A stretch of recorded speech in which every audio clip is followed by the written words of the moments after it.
Hello, everyone. Nice to see you. I hope everyone's doing okay and you can hear me okay. My name is Michael. My pronouns are he, they.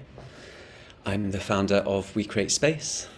I'm normally based in the UK, but today you've got me on holiday in Barcelona. I know, feel sorry for me.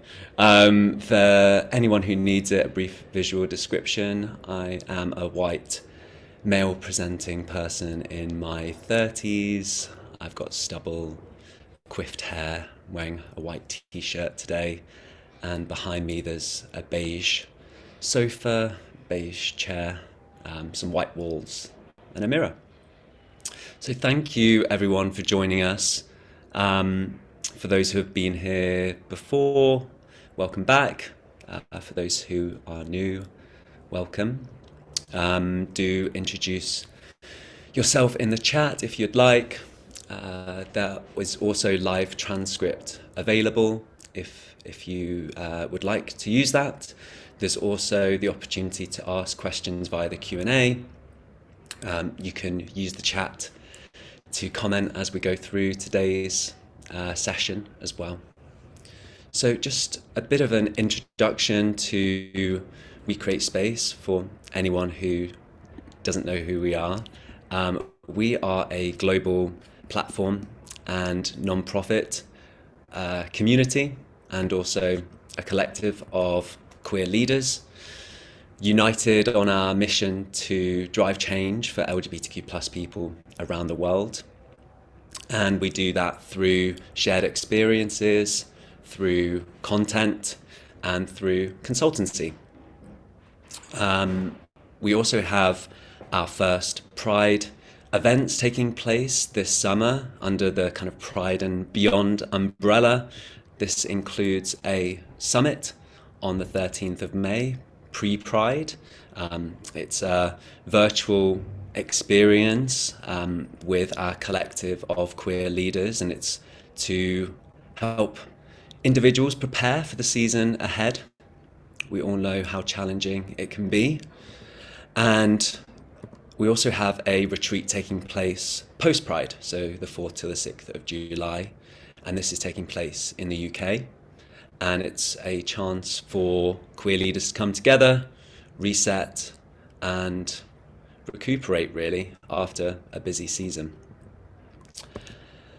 So on to today's session.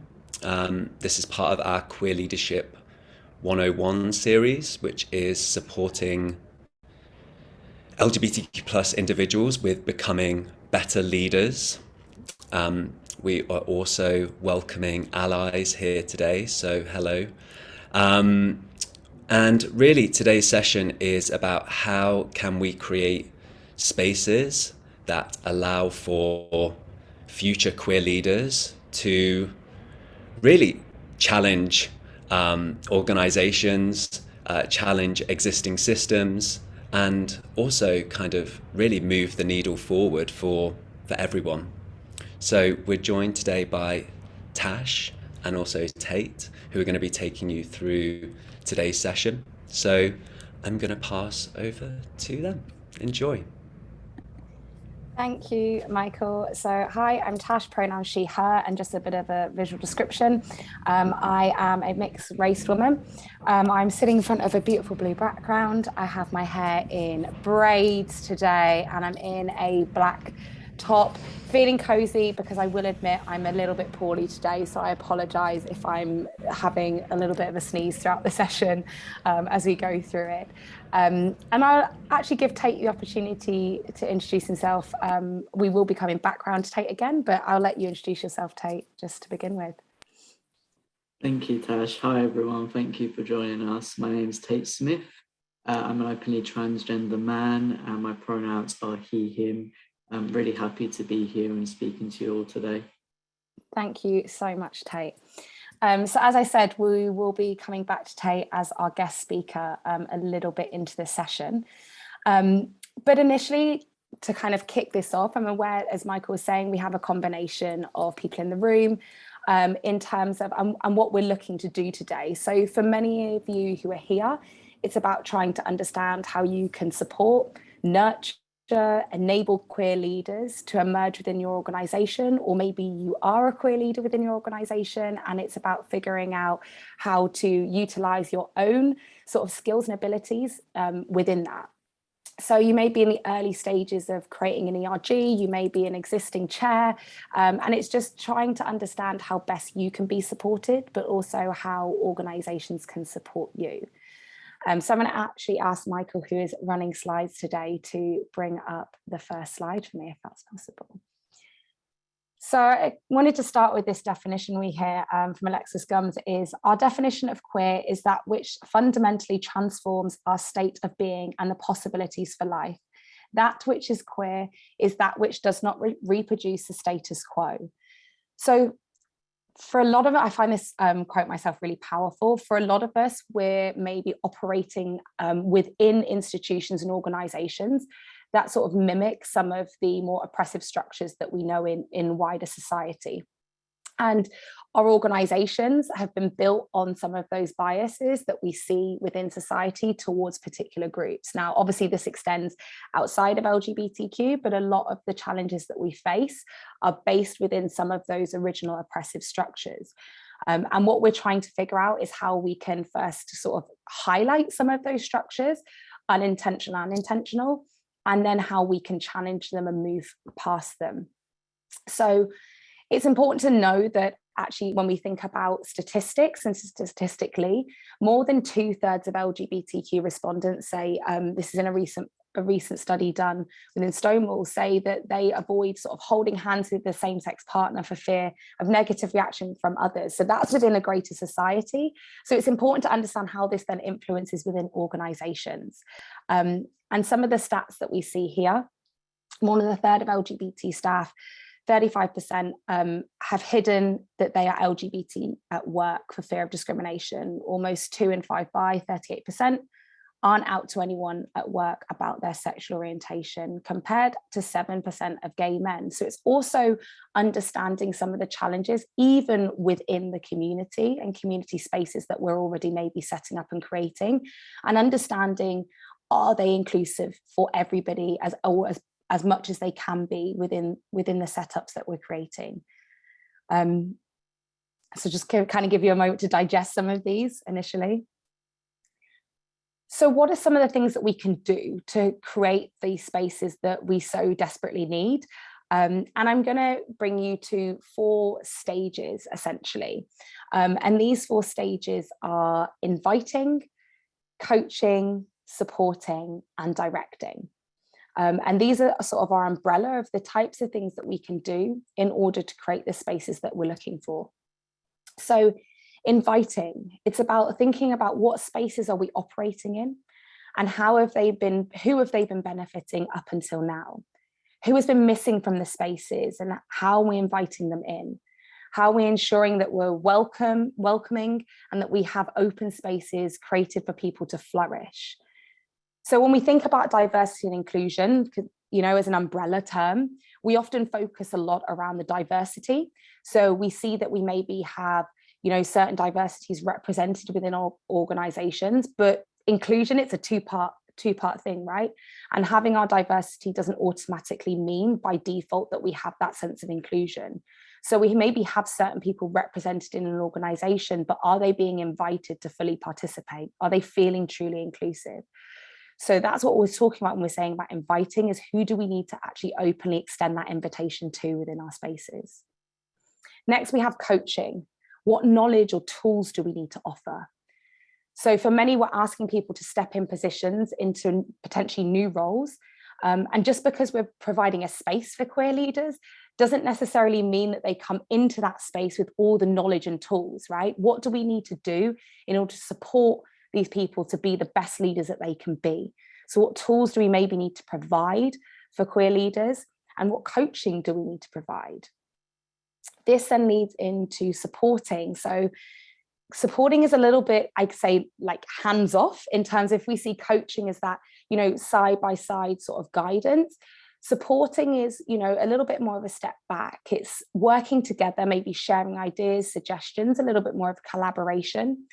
but it's about giving the individual space to prove themselves, to lead because there's that support there, but they're not held directly accountable for the outcome should it fail. So quite often within these spaces, there's this accountability, and quite often people don't feel necessarily safe to step forward, because if I am the first of an identity moving into a space, there's a lot of pressure that comes with that. So what are we doing to support people to say, you know, we're creating this space for you, and you have that freedom to mold it as you see fit, but also we're not going to come down on you if things don't, you know, come to exactly how we expect them to come to. So quite often the risk is too high, especially when it's a marginalized group. So it's about finding ways that we can support people and nurture them in these spaces. And then we have directing. So this is about allowing others to steer the ship a little bit more. So as many of you know, leadership positions aren't always necessarily around hierarchy. So if we look at the standard sort of structure within an organization, and we quite often get sort of stuck around leadership being, you know, senior leaders and versus, you know, middle management and then ground staff. And actually, there is leaderships in many different forms. So it could be operating within an ERG. Being aware of being led may not always be from that top standpoint within an organization, and not necessarily a conventional position of power. But it's incredible when we hand over the reins and create space for others to grow within these spaces. So with this, it leads me into, I'm actually going to bring Tate up for our conversation, as I know that you have a lot of experience in what many of these aspects look like. And you gave yourself a little brief introduction to begin with, Tate, but I would love for you to tell us a little bit more about yourself and your identities and your journey, I guess. Sure, thank you, Tash.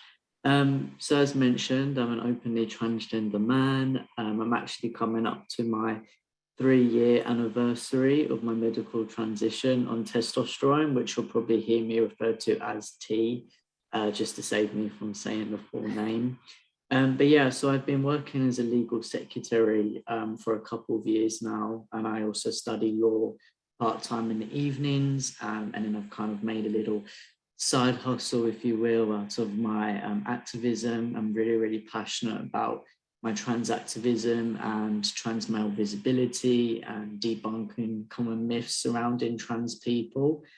So I found myself also being a public speaker as well. And when I do find the time, I volunteer with trans children under the age of 12. So not much then at all, Tate, right? Apparently Tate has more than 24 hours in his day. I would love one of those weeks.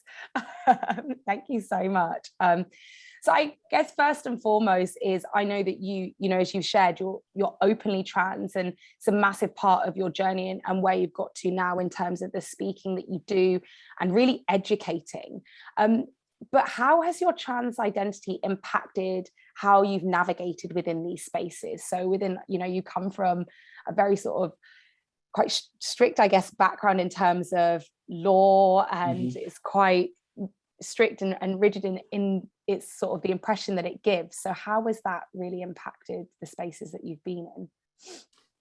Well, I think everybody has that old age stereotype that law perhaps isn't very inclusive, and it's dominated by cis, white, straight males. And I found in the beginning of my career that was definitely the case. In the beginning of my legal career, I was actually presenting female, and I found that I was actually being spoken down to a lot. And then after I transitioned to male, I was actually getting heaps more respect, and the old age lawyers were much more willing to speak to me and not shouting at me for just simply giving them their post. But yeah, it took a long time for me to navigate these spaces and be able to be fully out as trans. So I started transitioning in an accounting firm, so a completely different space. But what this organization got wrong is that they didn't have an existing trans policy, or sort of any sort of D&I culture. There was no place to have talks like these, have panels, and to alleviate trans voices. So I found myself really stuck with being open and out with my co-workers, but not so much within the wider network. And it was only until I went to my law firm that I really, really felt empowered and really actually quite safe, which is sad to say, but it's actually a word that us trans people have to refer back to time and time again, especially when it comes to choosing workplaces. So with this particular workplace, they had had a trans policy since 2016, which was way beyond the curve. And there wasn't any open trans people, but with the previous organization, they didn't know how to deal with me. And it then meant them extending my probation because I was trans, because they didn't know what was going to happen to me upon starting my medical transition. And at this law firm, and you would think, oh, you know, it's because it's legal. It really was not. This particular organization was fantastic. And just, you know, giving the utmost love and respect to the LGBT employees, but also amplifying their voices. So for me, it was really important for me to be out in this particular organization, and also just to like shape the mold for future employees as well. Whenever there's a space where I don't see enough trans representation, I kind of take it upon myself to be that person and really strive towards that change for future trans employees. It's incredible. It's so interesting as well when you initially when you spoke about the difference in how you were received by people, obviously pre-transition and after transition. It's really interesting that, you know, not that many people get the opportunity to actually experience that in real time, and to see that. And then I guess this sense of, you know, not knowing what to do with you, which just sounds, you know, when we say it out loud like that, kind of a little bit absurd. I do want to ask, were you at a point in that first organization, did you feel within that space at all that whilst, okay, they don't necessarily have a trans policy, and, you know, as you said, the law firm that you subsequently went to, that was quite ahead of the curve, right, for 2016 at that time. But the initial organization, did you feel like there was any kind of, you know, can we get your feedback? How can you maybe support us in this? Was there any kind of conversation around how you could share your experience in the hopes to help them with any kind of policy? Yeah, great question. There most definitely was in the beginning, and it actually came from my line manager and HR. But what HR got wrong is that they were too overzealous with the meetings. So it was actually putting me into meetings on a daily basis, asking how I was doing. And I'd have to say, you know, there's been no change since yesterday. I'm completely fine, you know, months yet until I'm starting my hormones. And it was this regular checking up on me. And they sent me to an occupational health therapist and said, you know, this is our line of support. This is what we can do for you. We can put you in touch with these sorts of people. But by going to the occupational health therapist, that signified to me that they thought there was something wrong with me, because they're not gender specialists. They're not trained to specifically deal with gender dysphoria, which is what trans people are formally diagnosed with.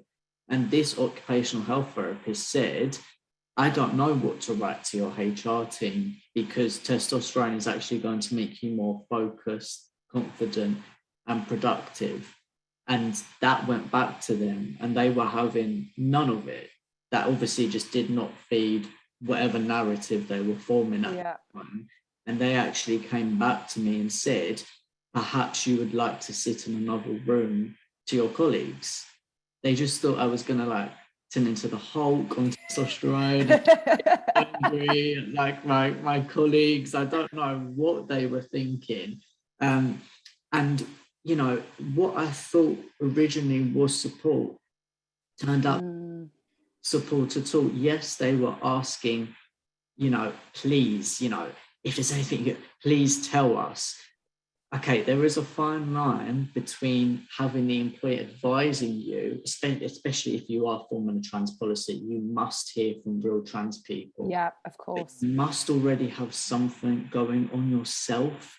That trans person or LGBT person is not an encyclopedia for you. Yeah. And it's a big emotional burden to have to tell a HR person, to tell a senior person in your organization how to shape policy and how to deal with queer people. It should not be that way. So, yeah, to answer your question, and originally I was asked to help advise them, but they clearly had no interest in supporting me further. Yeah. Like I say, they actually ended up extending my probation. They actually said, you're great at your job, but we just don't know what's going to happen to you. And then I felt like, right, I have no voice here. Yeah. I don't have the confidence now to turn around and say, well, actually, that's not right. It was because it was my first job, but it was because they knocked my confidence. So, yeah, but luckily I've been able to enter spaces since that have been, completely other end of the spectrum in terms of support. Yeah, and I'm kind of going to speak into a little bit later on around, boundaries, I guess, and every experience, especially within the community, is a very different experience. So it's very hard for one person to speak on behalf of an entire community, right? Especially when everybody is. It's also a journey that you're learning yourself. You're on that journey at the equal pace to them in a lot of senses. So kind of flipping to the other side, and when you've kind of come out and you're, in the law firm, and it's in a space where you do, as you say, feel safe to be yourself, I would say, what strengths did that enable you to bring as a queer leader within that space? Resilience really stands out to me, especially emotional resilience. I'm incredibly emotionally mature. And I'm able to speak to different levels of people as well. I mean, I'm really seeing that stakeholder management is a massive thing in organizations. And even being so junior, just as a secretary or whatever, I've really been able to work on how I interact with different types of people and different levels within an organization. And I have found myself being that trans encyclopedia where I have had to educate people. Now, I'm more than happy to do so, but like you mentioned, I have boundaries now, and that has confidence and also experience from working in different workplaces. But that's really, really stood out to me, just how I've been able just to tap in to when I know someone's open to learning, but also speak to them like they're human as well. And also just kindness as well, and just being genuinely kind to people. But there's also lots of other skills, just how I communicate with other people, and really strengthening relationships as well. And actually, what you're saying about that level of maturity that comes when you've gone through such a huge transition yourself personally, and soul searching, discovering your own identity at a level that probably most people and quite a lot of us don't necessarily get to do in that way. The strength that then brings into a team, into a space, and if that space is open and welcome and willing to receive it, like wondrous things can happen, I guess. So from there, what are some of good experiences that you've had when you've been empowered? So some more specifics. You've kind of said the law firm, I felt safe, but are there any kind of specific experiences that you've had where you have felt, yes, I feel safe, I can be in my power, and I feel empowered to be a queer leader within this space? I think what really stood out to me was, before I left this organization, a trans woman actually came out, and she said that I would have never come out if it wasn't for you and the work that you did within this organization, just by being an open trans person, which was really, really powerful. And then from a work perspective, there were people that championed me as well, which is just so great. Honestly, I can't stress it enough, just how important it is to support but also champion your LGBT colleagues.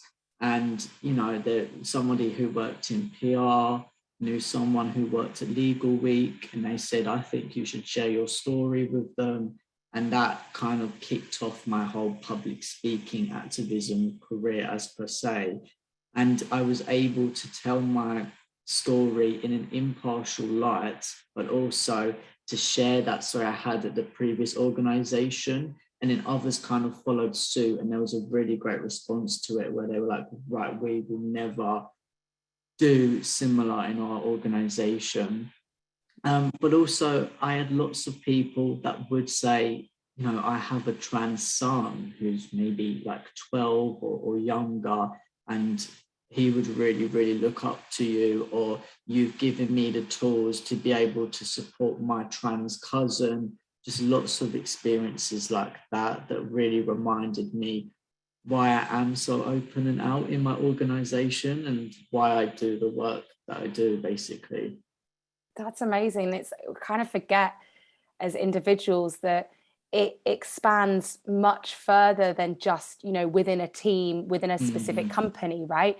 A lot of the examples that you provide, you know, being able to feel safe and secure in one environment provided you with the platform to go outside of that organization and really share your journey, your experience elsewhere, as well as with individuals, which is amazing to hear when people come and say, actually, because of you. And, you know, we talk about queer leadership quite often we sort of get blinded to think of, as I said earlier, leaders as in hierarchical sense within a company. And actually, we're talking much broader than that, right? When we talk about queer leaders, you can be a leader just in terms of being an example of what can be if you allow people to really embody their authentic selves. Thank you so much, Tate. It was, yeah, you have so much knowledge. I believe you're going to be sticking around for Q&A at the end if anybody does want to ask any questions. Nothing came in, I don't think so far. And just a reminder, if you do have any questions, please put them in the chat as we continue on. Thank you so much, Tate. Thank you. Amazing experience. So kind of taking off what a lot of the things that Tate was actually talking about there, what do we need to consider is the next question. And that was kind of a very clear example of how within organizations we can really support it, kind of a case of a do's and don'ts. But there are some key things that we need to consider when we're looking at supporting queer leadership or creating space for queer leadership. Next slide, Q. So first and foremost, mental health, right? And there's many statistics around, you know, the mental health statistics around those within the LGBTQ community, particularly around, you know, being able to access mental health services, and also, I guess, the stigmas based on wider society and how they impact our mental health. So 24% of respondents in the LGBTQ Britain survey said that they had accessed mental health services within the 12 months preceding the survey, which is a staggering number when you consider like how much of the population that is. So it's really important that we're considering it in the right way, without our assumptions, but providing that support there from a mental health aspect. We then have space to express. For many of us, we are focused solely on survival within spaces that we operate in. So whether that's, you know, not feeling comfortable to be out and proud within a space. So therefore, it's about surviving in that space. And it's about looking at what it looks like when we're able to thrive in a space. And Tate is a clear example of survival versus thriving, right? So this is potentially true for existing leaders in your organization. Survival mode is a heavy cognitive load. It means that you're also not getting the best out of the people in your organization, right? Is when they're in that survival mode. So what would it look like for us to move into thriving? What do we need to do to allow LGBTQ leaders to thrive within our organization? What are the practices, the conversations that need to be had? And sometimes it's not necessarily about jumping in, as we see there, with lots of policies and procedures straight away. It can be about creating the space to have the conversations. Next, we do have inclusive policy and communication. So it's one thing to celebrate our events and to create ERGs, but what does our communication and policies reflect? Do they reflect the message that we're sending out? You know, when we look at parental policies, what do they look like? Is it maternity and paternity? Are we considering every form of family dynamic, as well as sick leave. Are we considering, classic there in Tate's situation about what sick leave looks like? Is it going to have to be extended leave for certain points of his transition, right? And how are we communicating that? It's ensuring that our policies also support our queer leaders too. And communicating this in a way that ensures that anybody stepping into the space knows where to find it. Where often we have our policies and procedures, but it's not always easy to find. And there's that sense of anybody sort of outside the heteronormative is an other and is in the fine print. So being really clear and open with how we're communicating our policies. Then we have visible queer leadership.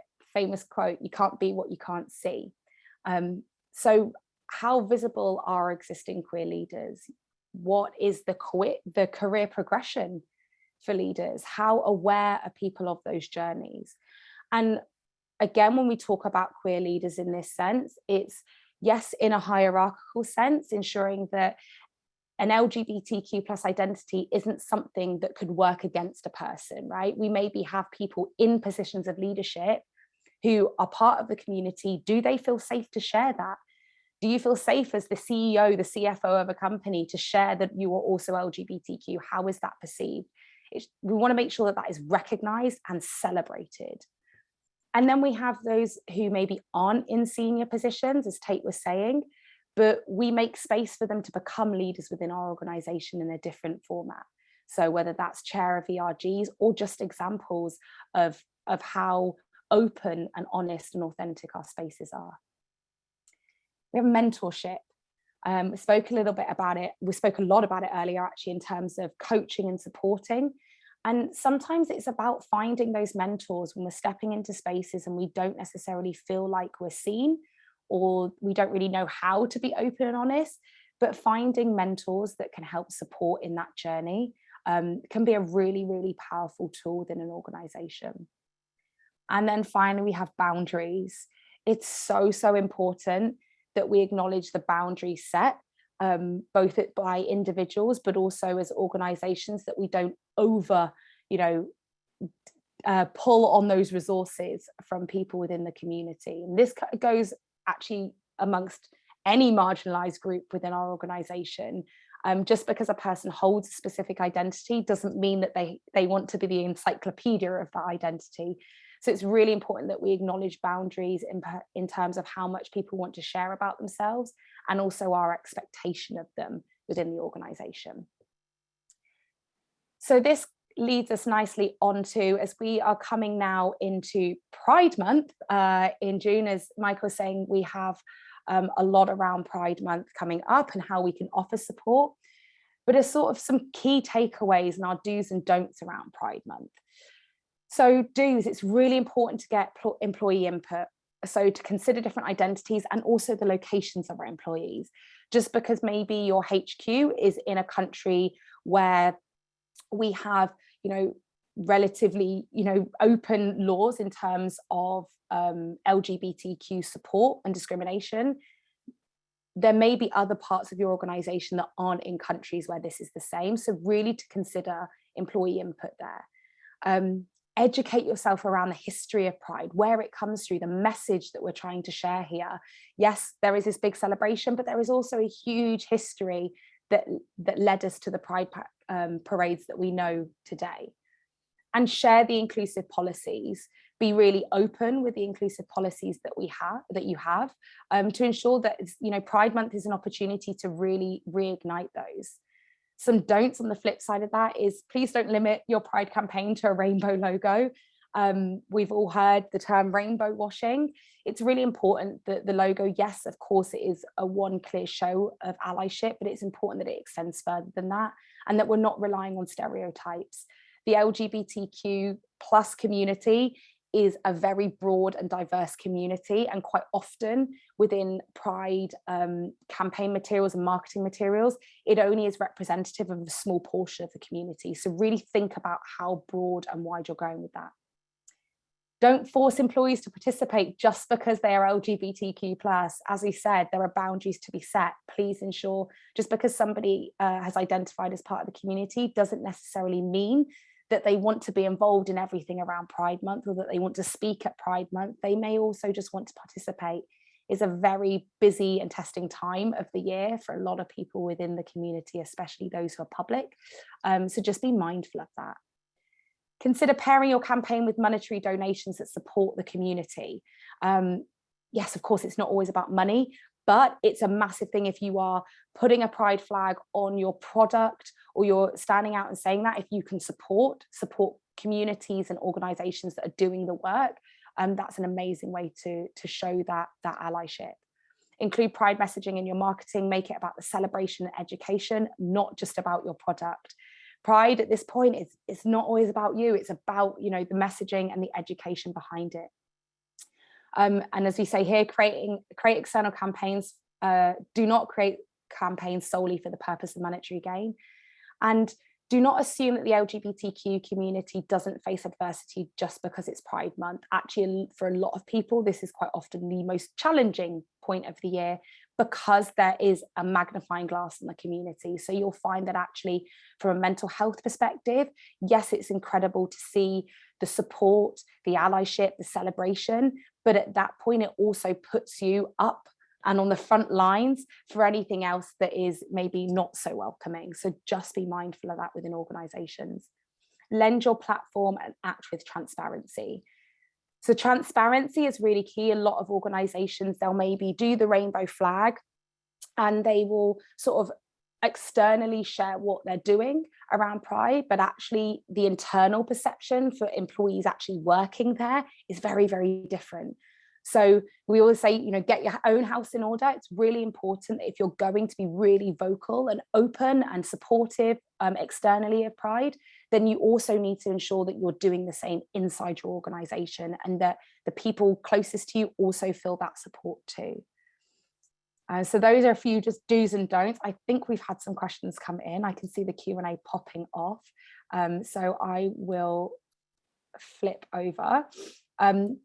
Just before we do depart, I want you to think about these two questions. Who is the person I need to speak to, and who needs my support? We all should have from this as somebody that we need to connect with next, and potentially somebody within our organization that needs our support. So to take a moment to think about how we answer these questions after today's session. So we do have some questions that have come up.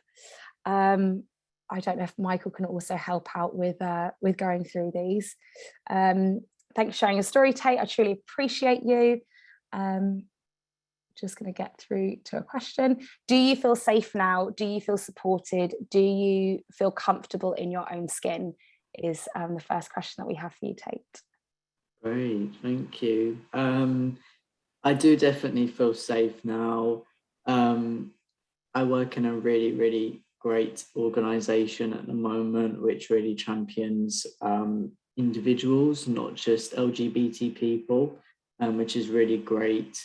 And I feel really, really comfortable in my own skin at the moment, especially since I'm more than halfway over the course of my transition. So it's like 5 years, so it's like puberty again at the age of 23. So I'm getting there, but no, I feel very, very comfortable, especially in myself, and that confidence has really come from, you know, working in a multitude of workplaces, but also being with senior people who have given me opportunities to be my authentic self, you know, giving me platforms to speak on behalf of the community, and just lots of other opportunities to get involved with policy making and speaking at Pride events and things like that. Yeah. Thank you so much. Okay, I have. What kinds of advice do you have for being an inclusive organisation when you're a small organisation and you work with a lot of freelancers? I mean, Tate, you're more than welcome. I can also answer to this one as well if you'd like. Do you want to kick off first? Yeah. Yeah.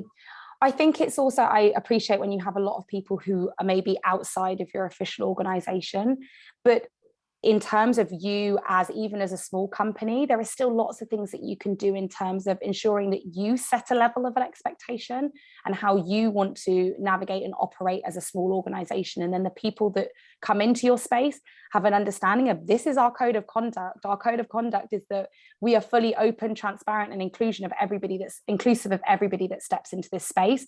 And we expect anybody that we work with to operate in this same manner. Can be a really clear message that you send out to anybody working with you. I don't know if you wanted to add anything onto that. No, I definitely agree. And even if you just have, you know, some guidelines, a mini staff handbook, you know, at least get something down on paper to send a message. Absolutely. Yeah, and exactly, having some form of like written sort of, and it doesn't have to be like a legal policy as such, No. but these are the values, this is our mission statement, this is our code of conduct that, you know, people become aware of when they step into that space. I am just going to read, we have one in the comments here. Male presenting non-binary individuals stepping into a director and CCO position. Congratulations for the first time. Employees and colleagues are almost exclusively cis white individuals. I feel a little bit like fish out of water. Any advice on presentation, cultivating a supportive culture for everyone, engaging with those who may not fully understand my gender identity and queer experience would be greatly appreciated. I would just say, you know, obviously no pressure to come out and do that, especially when you're comfortable. But perhaps by beginning that conversation, you know, doing organization-wide emails about maybe things that are going on in the community, conversion therapy and the mess that's going around, that could be a perfect opportunity. Visibility days, just to get that discussion going. That's kind of what I have experience with. Obviously don't have experience at the director level, but, you know, bringing speakers in, you know, to share their stories. And then hopefully with that, people will be inspired to either come out or maybe try and build up a network for themselves. That's another thing as well, get an LGBT network if you haven't already, and start to really build that up and get involved. I could perhaps give a much better answer, but I have experience with being so junior, mid-level, however you want to say. I would also say don't take on the responsibility all by yourself. It's, you know, you're stepping into that position first and foremost to do a job. And that's why you've been put into that position. This is, yes, part of your identity. So sometimes it's actually just about being present and confident in that identity. Sharing the knowledge, if you feel comfortable to share it, but also understanding your boundaries, right? That's not the reason that you're in that position. You're in that position because you're qualified to do something. So it's just also understanding for your own personal sort of protection as well, is that, yes, it's great that I have a platform here and I can be confidently this identity in this space, and, you know, a signal to everybody else around me within our organization that I am the person that, if you are thinking that there may be these barriers, I'm going to show you that these barriers don't have to be here. But at the same time, understand that you are just one person, and don't take all of that weight on as an individual. Have another one that's come through, anonymous. How do we encourage our LGBTQIA plus employees to participate more in ERGs? We've gotten a lot of feedback about not doing this or doing that, but then also don't get the help needed from folks either. What could we, the ERGs, be doing better to get the help? Go for it, Tate, if you've got an answer. I was just going to say, sorry, what are ERGs? Yeah, so employee resource groups. So okay. I can speak into this because I've done a lot of work with this. Quite often that challenge, we've got Malis is going to answer this question. I'm going to open it up to Malis. I think it just says that. Oh, no, okay, it is me, it is me. Okay, no worries. So yes, so within ERGs, this kind of tends to be a challenge that comes up quite a lot in ERGs, especially if we have an ERG where the chair and the committee tend to be just one portion of the LGBTQIA plus community, right? And it's very hard for us to think on our feet, think about all the other identities outside of that. So quite often what I always suggest to ERGs is ask the questions, organize a focus group, organize events where people both within the community, outside of the community, allies, also people already within the ERG and outside of it, can come and share what they would like, right? It's one thing, quite often we jump on the bandwagon of, oh, we'll do this, or we'll put on this event, and we'll celebrate Pride, and we'll do Lesbian Visibility Week, and we'll do this and this. And actually, sometimes it's about stopping and saying, what do you want? And then there we kind of get some answers. We can see how we can work and maybe the gaps that we're missing. And sometimes it can actually be quite obvious. It can be as simple as every event that we've had for the past, 3 months have all been based around alcohol, and I'm not a drinker and I want to be, and it can be really small tweaks that we have to make. But I would always, first and foremost, don't assume what the community wants and ask them, is generally my go-to when I get something similar. We've got so many questions coming in. What do you think about organizations changing their logos to the rainbow during Pride? Should they still do it? I think yes, but make sure the commitment is there all year round, because I mostly see organizations, just like with the Black Lives Matter movement, putting the black tiles up and then never continuing that conversation. And especially during Pride Month, I see that rainbow absolutely everywhere, but then I don't see them champion LGBT voices for the rest of the year. That's my personal opinion on it. Yeah, and I think that's the other thing, is about really considering, yes, okay, it may be just during Pride Month that you adapt your logo to a Pride logo, but Pride is just 1 month. I don't know about you, Tate, but I consider myself part of the community all year round, right? And there are different ways that you can support the rest of the year. So it's about understanding that your support and participation in the community doesn't have to just be around June. Actually, a lot of people within the community would actually appreciate it. I would appreciate people coming to me to speak in September, October. It's not as busy as June, right? So think it's about really backing up that outward and external messaging with action. What action supports having the rainbow flag? We've changed our rainbow because this month we are donating X amount of profits to this organization, or we are offering mentorship to these people in the community. What are we doing that supports the fact that we have the rainbow as our logo? Other than, because we're kind of past the point of just saying we are LGBTQ inclusive, that's why we need a rainbow. We're several steps on past that now. Okay, let's jump back here. I think we've got time for one more, I'd say. Thank you to everyone for the questions as well. Really. Yeah, thank you so much. Okay, we have one back here. What do you think would be a reasonable way to approach queer individuals who feel totally unsafe to express their gender, sexual identity, orientation, or are in high leadership positions within an organization?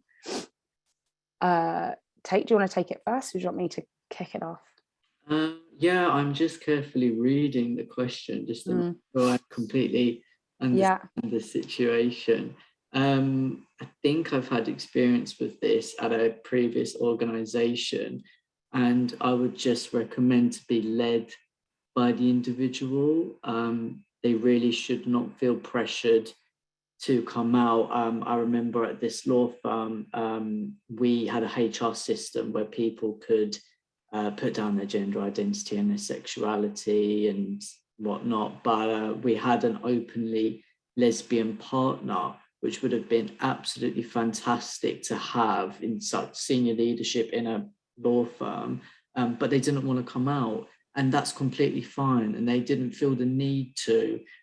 They just wanted to just declare on the HR system and keep it private.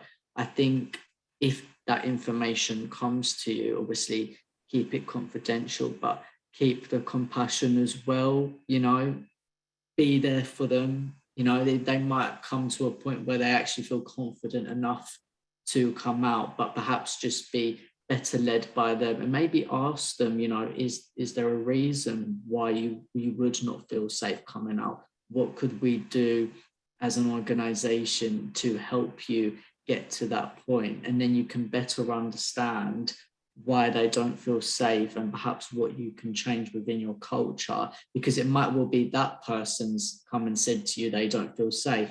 there might be 5 other people in your organization who perhaps feel the same way, but just haven't told you. Yeah, absolutely. And I think about really taking it from the individual is really key here. Sometimes it's about maybe we have to start creating the space for people to step into, right? And they don't, yes, for myself, I'm an extrovert. I'm happy to carve down that wall myself and punch through that wall in order to create my space. But for a lot of people, actually, that doesn't necessarily feel comfortable. They want to know that they're going to be well received before they put their hand up or their head above the water. So sometimes it's about the actions that we make first and foremost, and then people will then maybe feel comfortable to step into that space to a certain degree. If you have the opportunity to, to say, is there anything else we can do, and to have that one-to-one conversation. But I wouldn't pinpoint or pull someone out of the closet, as it were. It's 100%. And also what we have to appreciate when it comes to LGBTQ community in general, there's so much identity exploration for the individual. So we may have an assumption about a person, for sure they're part of the community, but actually they're on their own journey and they haven't yet come to terms or settled on that in their own mind, let alone to take that publicly. So it's also about acknowledging that as well, and ensuring that we're respecting those boundaries. So I think we have come to the end of today's session. Thank you everybody for the questions. They were amazing. Thank you so much to Tate for being here. I hope you have been able to take a lot of information away. I'm going to hand back over to Michael to wrap us up. Thank you so much, Tash, and thank you, Tate. So many little nuggets that hopefully people are kind of going to take away with them and ponder on and reflect on. As you said, kind of Pride season is rapidly approaching. So yes, I think taking on board everything that you've said is great. So thank you everyone for coming along. If you would like to join us again, we are back on the 21st of April with our Queer Perspectives panel discussion with 4 queer leaders discussing surviving conversion therapy. And then we're also back on the 3rd of May for another Queer Leadership 101, this time looking at how to develop your empathetic leadership skills as a queer leader. In the meantime, if you have any questions or if you are interested in any of our other services, workshops, webinars, panel discussions, guest speakers, please do reach out and we'll be sure to help you. In the meantime, stay safe and see you soon. Thank you.